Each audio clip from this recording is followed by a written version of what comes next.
जय श्री कृष्ण। आप सभी का इस पवित्र कथा में स्वागत है। आज हम भगवान श्री कृष्ण के प्रिय पर्वत गिरिराज गोवर्धन की महिमा का वर्णन करेंगे। यह कथा पवित्र ग्रंथ गर्ग संहिता से ली गई है, जिसे श्री गर्ग मुनि ने लिखा है।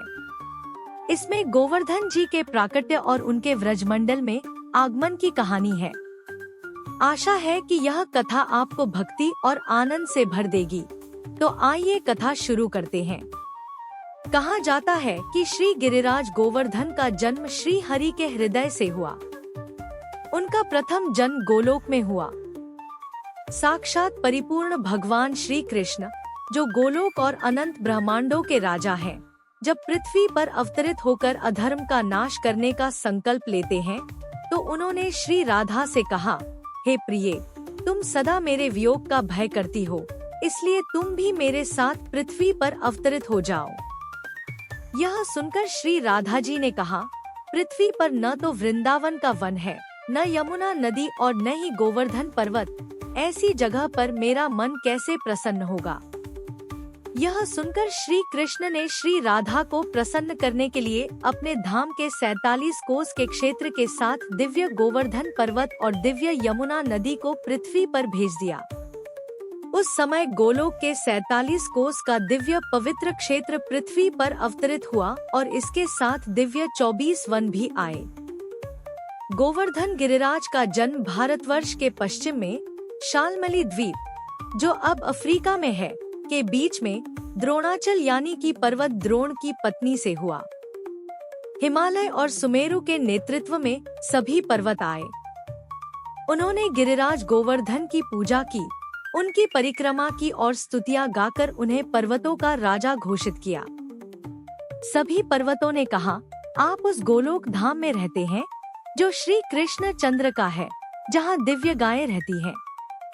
आप वृंदावन में गोवर्धन के रूप में रहते हैं। आप हमारे बीच पर्वतों के राजा हैं। वृंदावन की गोद में आप रहते हैं। आप गोलोक के मुकुट का रत्न हैं। एक महत्वपूर्ण अवसर पर पूर्ण ब्रह्मा परमात्मा श्री कृष्ण ने आपको अपने हाथों पर छत्र की तरह उठाया है। हम सदा आपको नमन करते हैं। तब से भव्य श्री गोवर्धन को गिरिराज के रूप में स्वीकार किया गया। तो ये थी गोवर्धन जी के जन्म की कहानी। आइए अब सुनते हैं इनके मथुरा पहुंचने की कथा। एक बार महामुनि पुलस्त्य जी तीर्थ यात्राओं के दौरान शाल्मली द्वीप में द्रोणाचल के काले रंग के सुंदर और रमणीय पुत्र गोवर्धन पर्वत को देखते हैं, जो फूलों की बेलों, फलों से लदे वृक्षों, बहती नदियों की आवाज, मोर की पुकार, रंग बिरंगे खनिज, अमृत वृक्षों और पक्षियों के साथ सुशोभित था। वहाँ बड़ी शांति थी। पर्वत पर बने विभिन्न कंदराओं ने इसे एक मंगल स्थान जैसा बना दिया था। इस स्थान की सौंदर्य देखकर पुलस्त्य मुनि के मन में इसे अपने लिए प्राप्त करने की इच्छा जागी। अपनी इस इच्छा की पूर्ति के लिए वे द्रोणाचल के पास जाते हैं और उनका सम्मान करते हुए कहते हैं, द्रोण, तुम सभी पर्वतों के स्वामी हो। देवता भी तुम्हारा सम्मान करते हैं। तुम जीवनदायिनी औषधियों से भरपूर हो। मैं काशी का मुनि हूँ और एक विनती लेकर तुम्हारे पास आया हूँ। मुझे तुम्हारा पुत्र गोवर्धन चाहिए। द्रोणाचल ने दुखी होकर कहा, मैं अपने पुत्र से बहुत प्रेम करता हूँ, परंतु तुम्हारे श्राप के भय से मैं इसे तुम्हें सौंपता हूँ। फिर उन्होंने अपने पुत्र श्री गोवर्धन से कहा, पुत्र, पुलस्त्य ऋषि के साथ भारतवर्ष जाओ, जो दिव्य कर्म भूमि है। वहाँ लोग अपने सत्कर्म से धर्म का आनंद प्राप्त करते हैं और निष्काम कर्म से एक पल में मोक्ष भी पा सकते हैं। श्री गोवर्धन ने कहा, मेरा शरीर 8 योजन लंबा, 5 योजन चौड़ा और 2 योजन ऊंचा है। आप मुझे कैसे यहाँ से ले जाएंगे? पुलस्त्य मुनि ने उन्हें आश्वासन दिया कि वह उन्हें अपनी हथेली में उठाकर काशी तक ले जाएंगे और बीच में कहीं नहीं रखेंगे। श्री गोवर्धन ने वचन लिया कि यदि पुलस्त्य मुनि ने उन्हें बीच में कहीं भी रखा तो वह वहीं स्थायी रूप से ठहर जाएंगे। पुलस्त्य मुनि ने काशी तक बिना रुके पहुंचाने का वादा किया और श्री गोवर्धन ने अपने पिता को प्रणाम कर मुनि की हथेली पर चढ़ गए। मथुरा पहुंचने पर श्री गोवर्धन को ध्यान आया कि यही वह स्थान है जहां श्री कृष्ण राधा रानी के साथ अपनी लीलाएं करेंगे। श्री गोवर्धन ने मन ही मन सोचा कि वह कृष्ण लीला को देख सके। इस विचार से उन्होंने स्वयं को भारी बना लिया, जिससे पुलस्त्य मुनि थक गए और उन्हें व्रज मंडल में उतार दिया।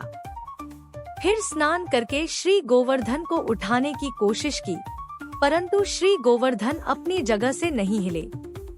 जब पुलस्त्य मुनि को याद दिलाया गया कि उन्होंने वचन दिया था कि बीच में कहीं रख देने पर वह वहीं स्थिर हो जाएंगे, तो मुनि ने क्रोधित होकर श्री गोवर्धन को श्राप दिया कि वह प्रतिदिन तिल के बराबर घटेंगे। ऐसी मान्यता है कि गोवर्धन जी की ऊंचाई आज भी थोड़ी थोड़ी करके रोज घटती है। ऐसा कहा जाता है कि जब तक भगीरथी गंगा और गिरिराज गोवर्धन उपस्थित हैं, तब तक कलयुग का प्रभाव पूरी तरह से नहीं होगा। इस प्रकार श्री गिरिराज गोवर्धन की कथा यहीं समाप्त होती है। गोवर्धन पर्वत, जो भगवान कृष्ण की भक्ति में सदा लीन है, व्रजभूमि के संरक्षण का प्रतीक है और सभी भक्तों को आशीर्वाद देता है। इस कथा के माध्यम से हम सभी का प्रेम और श्रद्धा उनके चरणों में और गहरा हो। जय गिरिराज महाराज की जय, श्री राधे कृष्ण की।